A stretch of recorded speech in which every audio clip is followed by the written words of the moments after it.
Assalamualaikum warahmatullahi wabarakatuh. Saya Yudhitya Putri Melati, perwakilan dari kelompok 4 akan menyampaikan makalah kami yang berjudul Konsep Pengambilan Keputusan Berbasis Sistem Informasi Manajemen Keuangan.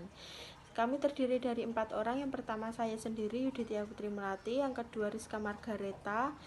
Yang ketiga ada Julinda Rizky. Dan yang keempat Risma Dwi Agustin. Untuk yang pertama ada pengertian pengambilan keputusan, yaitu pada dasarnya berarti hasil akhir dalam mempertimbangkan sesuatu yang akan dilaksanakan secara nyata. Keputusan juga dapat diartikan sebagai hasil terbaik dalam memilih satu di antara dua atau beberapa alternatif yang dihadapi. Sementara itu, pengambilan keputusan merupakan proses atau rangkaian kegiatan menganalisis berbagai fakta, informasi, data, dan teori yang akhirnya sampai pada satu kesimpulan yang dinilai baik dan tepat. Menurut Gatot Soeraji dan Angel Betus Martono mendefinisikan bahwa keputusan merupakan proses pemikiran yang menetapkan satu pilihan di antara alternatif pilihan guna memecahkan suatu masalah.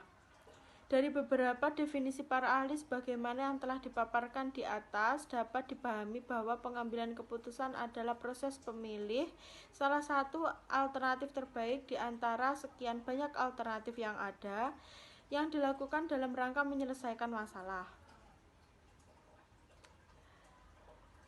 Menurut Kamus Besar Ilmu Pengetahuan, pengambilan keputusan didefinisikan sebagai pemilihan keputusan atau kebijakan yang didasarkan atas kriteria tertentu. Proses ini meliputi dua alternatif atau lebih karena seandainya hanya terdapat satu alternatif, tidak akan ada satu keputusan yang akan diambil. Baik, di sini saya akan melanjutkan presentasi dari Mbak Yudhitya, yaitu skala pengukuran pengambilan keputusan. Adapun beberapa skala pengambilan keputusan, antara lain 1. Skala nominal. Skala nominal merupakan skala pengukuran paling sederhana atau tingkatannya paling rendah dalam suatu penelitian. Adapun ciri-ciri skala nominal yaitu kategori dan bersifat mutually eksklusif. Setiap objek hanya memiliki satu kategori saja. B. Kategori data tidak memiliki aturan yang logis atau bisa sembarang. Yang kedua, skala ordinal. Skala ordinal merupakan skala pengukuran yang sudah menyatakan peringkat antar tingkatan. Adapun ciri-ciri dari skala ordinal yaitu A. Kategori data saling memisah. B. Kategori data ditentukan berdasarkan jumlah karakteristik khusus yang dimilikinya. C. Kategori data dapat disusun sesuai dengan besaran karakteristik yang dimiliki. 3. Skala interval. Skala interval merupakan skala pengukuran yang bisa digunakan untuk menyatakan peringkat antar tingkatan. Adapun ciri-ciri dari skala interval yaitu A. Kategori data memiliki sifat saling memisah. B. Kategori data memiliki aturan yang logis. C. Kategori data ditentukan skalanya berdasarkan jumlah karakteristik khusus yang dimilikinya. D. Perbedaan karakteristik yang sama tergambar dalam perbedaan yang sama dalam jumlah yang dikenakan pada kategori. E. Angka 0 hanya menggambarkan satu titik dalam skala, tidak memiliki nilai 0 absolut. 4. Skala rasio. Skala rasio adalah skala pengukuran yang ditunjukkan pada hasil pengukuran yang bisa dibedakan, diurutkan, memiliki jarak tertentu, dan bisa dibandingkan.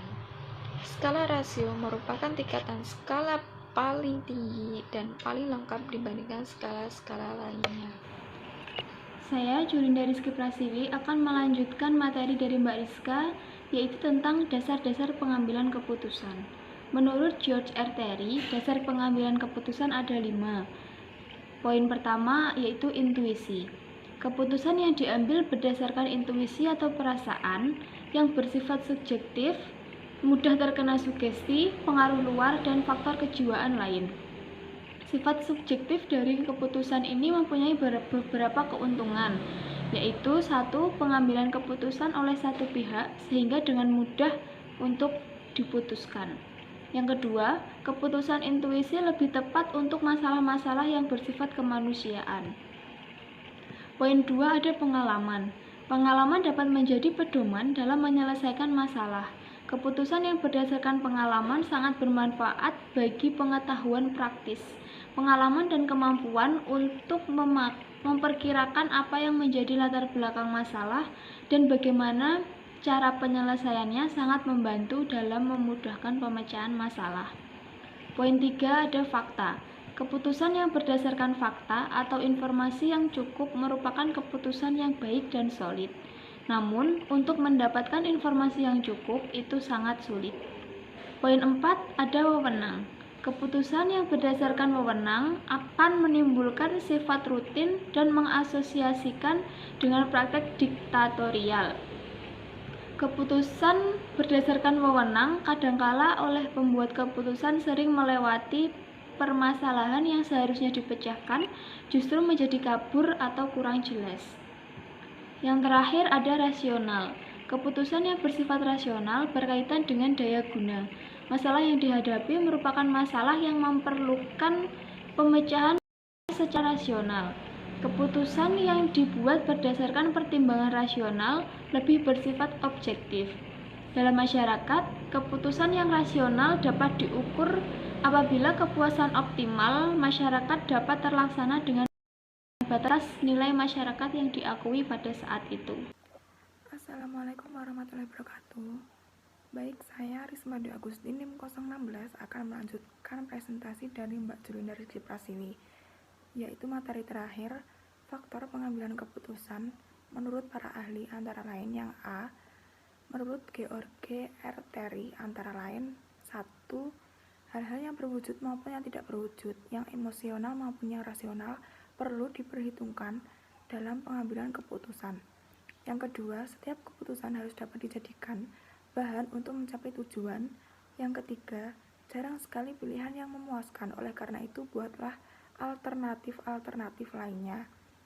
Yang keempat, pengambilan keputusan merupakan tindakan mental. Dari tindakan ini harus diubah menjadi tindakan fisik. Yang kelima, pengambilan keputusan yang efektif membutuhkan waktu yang cukup lama.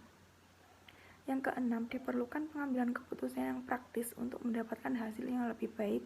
Yang ketujuh, setiap keputusan hendaknya dilembagakan agar diketahui keputusan itu benar. Yang kedelapan, setiap keputusan merupakan tindakan permulaan dari serangkaian kegiatan mata rantai berikutnya. Yang B, ada menurut Aroba 1998 antara lain. Yang pertama, tingkat informasi yang diketahui perihal masalah yang dihadapi. Yang kedua, tingkat pendidikan. Yang ketiga, personality. Yang keempat, ada coping. Dalam hal ini dapat berupa pengalaman hidup yang terkait dalam pengalaman atau proses adaptasi. Yang kelima, ada budaya. Sekian presentasi dari kelompok kami. Ada kurangnya kami mohon maaf. Wassalamualaikum warahmatullahi wabarakatuh.